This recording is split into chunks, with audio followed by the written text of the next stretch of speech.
Bad news, guys. The feds caught me. Now a guy named Taxman is here, and in order to not be arrested for tax evasion, I must now ransack the home of a blind man with a 12 gauge. Repo is an early access game where you and up to 5 other players play as robot Muppets, exploring the remnants of humanity and collecting junk for an entity called Taxman.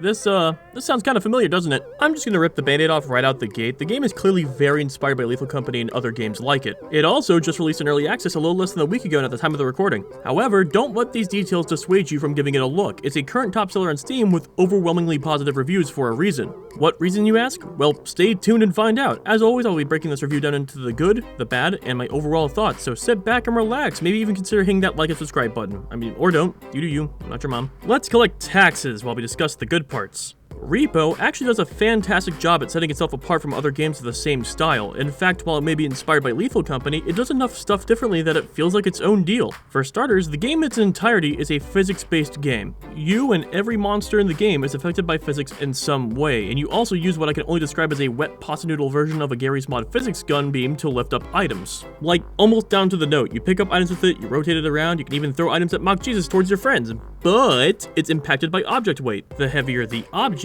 the harder it is for you to lift, and because you have to look up to lift something heavy, this feature also blinds you sometimes. There's even items you can't even lift without either some help or enough strength upgrades. So teamwork, or juicing up, is a major part of the game. This isn't some one-off mechanic either, it's practically the primary challenge. In order to meet your quota, you have to carry that item back to the extraction point, of which there can be more than one extraction per map. While you do get a cart to help carry a ton of tiny stuff, the big stuff doesn't really fit as easily, so sometimes you just have to go straight to extraction. This may not sound so bad, but with the added threat of monsters and that banging an item on any surface makes it lose value, and you got yourself a very precarious combo. If you don't have enough value to finish extraction, you can't leave until either you make it happen or give up and kiss death. So move slowly and carefully. Once you extract enough times, you get in your car and leave, using the excess money in the shop for upgrades and new items. That's pretty much it. Yeah, that's all the gameplay entails. So why is it so popular? Because it's funny. Oh! Alright, Patrick.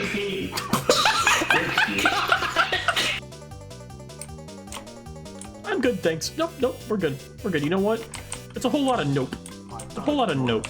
Yeah, good luck, Ryan. Quick, use the Flammenwerfer on Ethan. Oh, shit! The arena shrinks! The arena shrinks!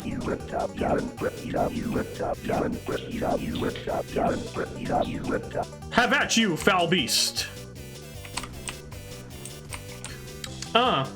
Yeah, despite the horror themes, this game is legitimately the goofiest co-op experience I've ever played. It may have some debatably scary creatures, but it's hard to be scared when you're working with what looks like Elmo if he was made in a munitions plant. Not to mention just how much the game lets you completely dick with each other. You can run over your friends with the cart, watch your friends launch themselves out of a cauldron, then promptly reenact the Lion King while they're stunned. You can give the biggest dork on the team a swirly, use the game's text-to-speech system to make the bots say funny words, pick up items that either make you say down bad shit or make everyone holding the item sound like they hit that goofy juice. The game really hones in on that silly vibe, and it's probably its biggest strength. It's hard to be mad at a game where you see your friend get gunned down by a giant frog with clown shoes and a laser beam. Actually, now that I think about it, this game also has a touch of Juice Galaxy energy to it. If you don't know what that is, it's free on Steam, and I won't show you anything about it. Just know it's good, and once you play it, you might understand what I mean. Too long didn't listen, game is funny. There's also a lot of minor good things about it too that really help the experience. A max player cap of 6 instead of 4 was very useful for my friends and I because oftentimes games cut out at 4 players, which makes a portion of our group have to wait between matches. Repo also streamlines the game process, taking out stuff like choosing planets and having to return to a planet to pay out, instead opting to have everything just move seamlessly from one aspect to the next. It's very easy to pick up and immediately start playing. The game does have an offline single player option. I think my only complaint for it though is that it scales just like it would be for a multiplayer lobby, so I think they need to tweak the scaling so it's more fair for single player. Unrelated to my last point, all the monsters in this game feel very unique to this game and help further solidify its identity, and once you all lose, you guys get to battle out in a death arena to claim a crown to wear for the duration of the next batch. It all rounds out to being this really enjoyable experience for you and your friends, and the love in this game is clearly present. However, that's not to say that everything is flawless. You know the rules. If it's early access, it's likely got issues, so let's just move on to that segment. Now, before I begin, I did come away from this experience with a handful of cons, but don't take that as me not liking the game. I actually thoroughly enjoyed my time with this game. However, I am a critic, and I provide these critiques not only to voice my own opinion on things I didn't like about it, but to also provide these devs with the feedback necessary to improve the final product.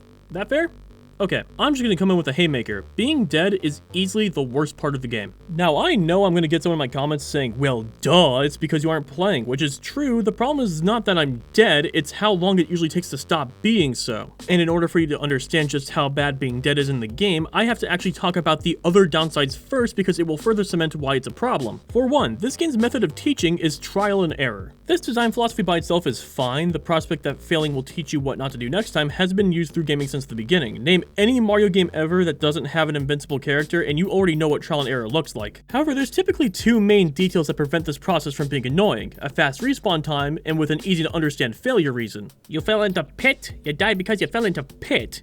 Straightforward. And you spend maybe like 5 seconds doing a death animation and you're right back in the action. In Repo, this version of trial and error fundamentally doesn't work for a number of reasons. For one, when you make a mistake, it's usually hard to tell what you did wrong. This is because of the fact that some monsters genuinely don't make sense and don't convey their weaknesses correctly. Two particular enemies come to mind, and they aren't even the most problematic ones. We have this tall ghoul person in a dark cloak with hands that hang low to the ground. With that last detail, you'd probably assume that hiding under furniture isn't safe because its hands are positioned specifically for this. As it turns out, hiding under furniture is the correct thing to do because this thing has the object permanence of a fucking goldfish. The hands are entirely irrelevant. Then we have the floating disembodied head, which you'd assume given its lack of limbs means that hiding under furniture is safe, which is only partially true. Because it depends on the furniture size. If it's a small piece of furniture like a desk, it will unhinge its jaw, something you had no inclination would happen to start with, and will immediately bite and if not kill you, launch you into a position where it will. The two creatures that feature a logical design choice both actively ignore what logic would conclude and punish the player for thinking. I get that this sort of uncanny valley vibe is what it's going for, and I disregard this if it weren't for the fact that your margin of error is exactly 1 for most of these cases before you're put into the spectator's timeout corner. Now, that's not to say that every creature is fundamentally built in a way that doesn't make sense. Blind man with a shotgun can't see, but if you're too loud, he will shoot in your direction and insta-kill you. Harsh, but the reason for death is entirely fair. Big guy with a mace, heavy hitter, but not only is he loud, but he's also slow, so you can plan your route around him, so long as the physics don't decide to invert and suction cup you into his attack, which happened to me, but moving on. Point is that I know the devs have a way to convey these details, but some creatures just do a piss poor job of doing that. On top of that, unlike a game like Lethal Company, there's no way for you to study what a monster is and what it does after a mission, so you're left entirely to your wits, which clearly don't help. Some monsters are also designed exclusively to be annoying, not so much challenging, like the Rugrat, who will throw your shit immediately dropping its value and killing you in one blow with said item, which admittedly the baby is funny, but watching thousands of dollars of value be tossed away with nothing you can do about it didn't feel fun or fair. Or when the blade hand scarecrow thing rapidly swings at your cart and destroys everything in one volley. Yeah, cool, alright. The only one of these annoying monsters that feels fair are the gnomes, and that's because it requires nothing but you picking them up and smashing them to prevent them from doing property damage. So with all these cons out of the way,